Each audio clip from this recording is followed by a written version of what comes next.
Chapter 11. Sitting around the fireless fire pit, they listened as Hal attempted to turn his bad decision into a hero's tale.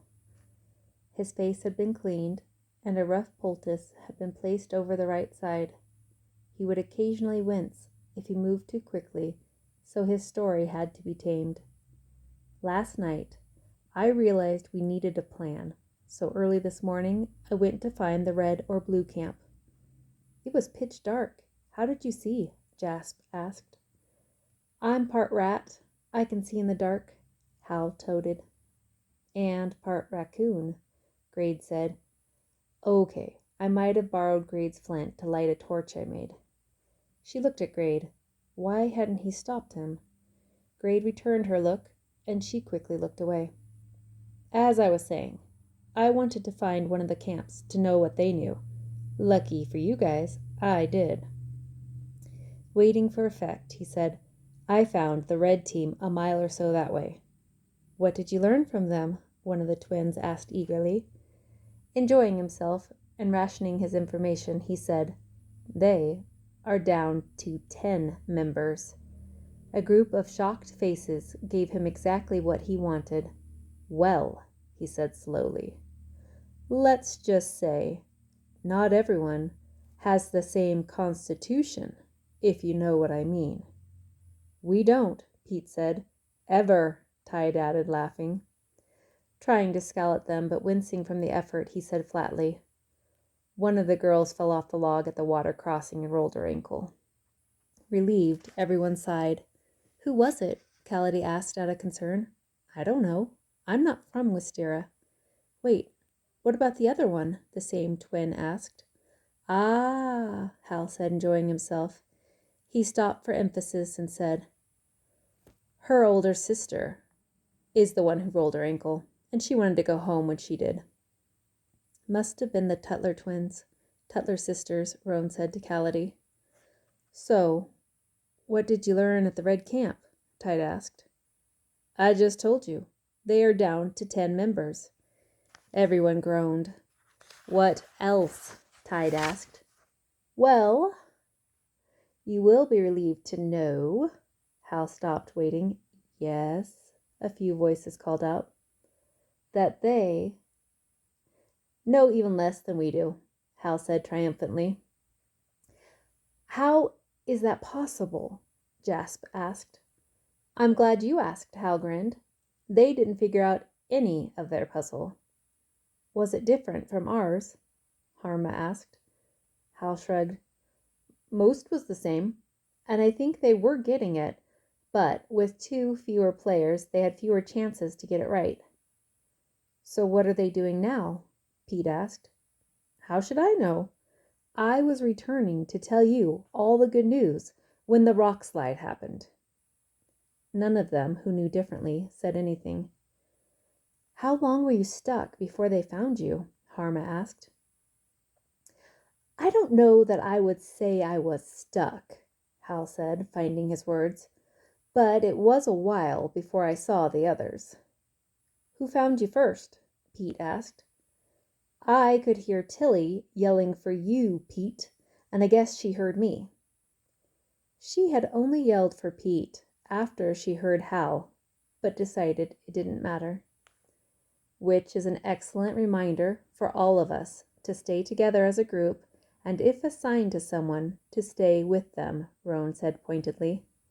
Pete looked embarrassed, and Hal looked nonchalant. Hal is right that we do know more than the red team, Roan smiled and pulled out the leather pouch. Where did you get that? Hal asked eagerly. It was waiting for us in the fire pit, Roan answered. But we didn't discover it until Grade went to light the fire this morning. Well, what's in it? Hal demanded. We don't know yet. We can't open it. Toss it here. I'll open it real fast, Hal replied. Roan tossed Hal the pouch and watched him gnaw on the leather string to try and open it. Frustrated, he pulled his knife from his boot and tried cutting the string. He stuck the pouch on the ground and stabbed it repeatedly, but the knife did not puncture the leather. What? Hal said, picking it up again and looking at it. Does anyone else have any ideas? Roan asked. Have we tried boiling it? Pete asked. Or burning it in the fire, as that's where it came from, Harma offered. And the last line of the puzzle said, burn on the log.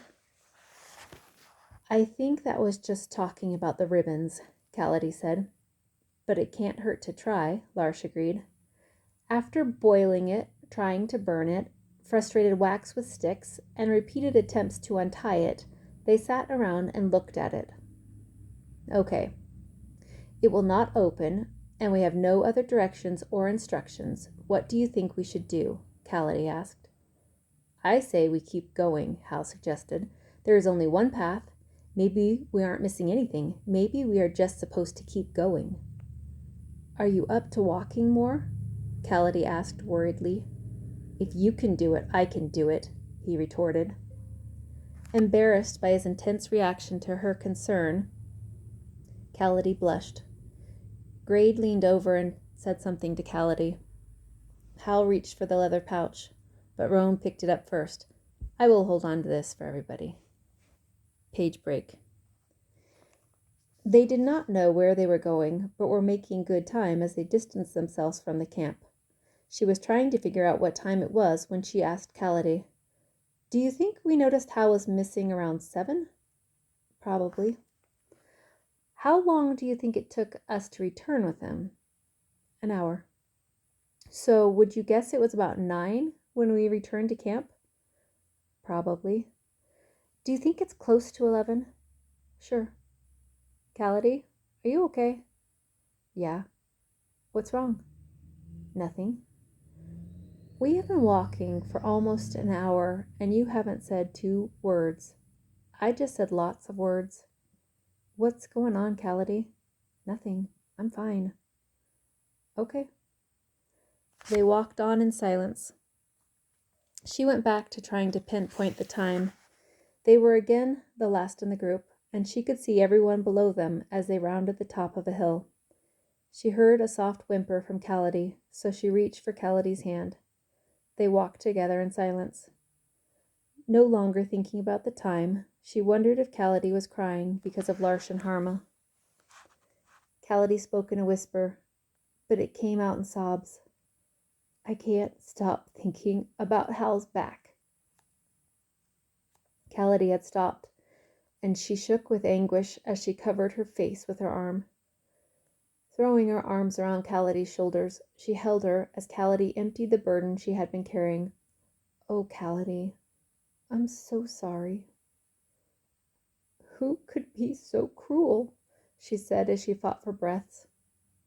She felt tears slide down her face as she thought about Hal's back and Callady's heartbreak. More sobs as Callady asked, Do you know what Grade said to me? I don't. He said, she stopped to let out a deep, primal groan. He said, Don't be embarrassed, Callady. Hal has never had anyone be kind to him before. At this, Callady pulled away from her and through her cries asked, Why? Why, Tilly? I don't know. Why would anyone hurt someone like that? I don't know. I hate them, she screamed. I hate them. She let more tears join Callady's. I just... Callady tried to formulate what she was feeling. There are no words for some pain. Another deep groan came out. I wish he had lived with my family. I wish my mama had held him like she used to hold me. She knew that loss. She understood now. I'm so sorry, Callady. My mama never would have let them hurt Hal. I'm so glad. Never, she sobbed. He never would have been hurt. Why didn't he live with me? She could only shake her head, but she didn't know.